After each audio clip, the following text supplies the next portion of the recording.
Okay guys, may buhay tayo dito McDo. Double book. Ayan. Pangalan yan, kuya? 071. Yung isa marami. 1,000. Tapos to gawa na yung isa. Pick upin na natin.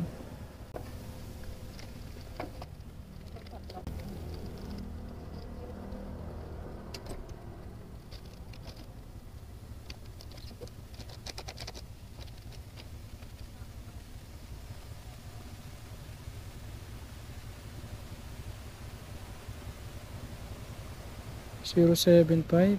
Okay. Drop natin itong big order. Talawid natin dito. Okay guys, nakuha natin yung order nating dalawa. Ang pair pala na ito 91 plus 17 gems kasi double book. Dahan-dahan lang. Baka matapon yung drinks. Basta nyos, lapit lang nito. Akala ko nakapatay yung device nila eh. Minsan kasi nakapatay. Akala ko kasi hindi ginagawa eh. Buti saglit lang yung waiting natin sa kanila. Okay. Ito tayo sa drop off natin. 1318 residence. Tawagan natin. Yung sumasagot ha. Ang mamay nakatulog to. Tawagan natin ang true call. The subscriber cannot Okay, reach. Please try again later. cannot be reached. Iwanan na lang natin sa lobby. Ito. Ano, nasira. Kaya tawagan ko hindi sumasagot eh. Meron pa yung drinks. 502. Wait. Drinks. Doon na ma'am.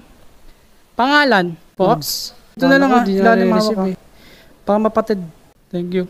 Okay guys, na-deliver na natin yung isa natin. Next naman natin yung isa.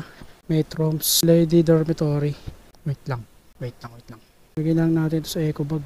Para sigurado. Baka may mapatid dun eh. Akala ko, di nila nare-receive yung call ko.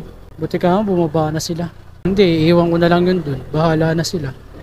Ang importante na deliver natin. Okay, balik tayo sa booking natin, sa drop off natin. Metrooms lang to sa Ladies Dormitory.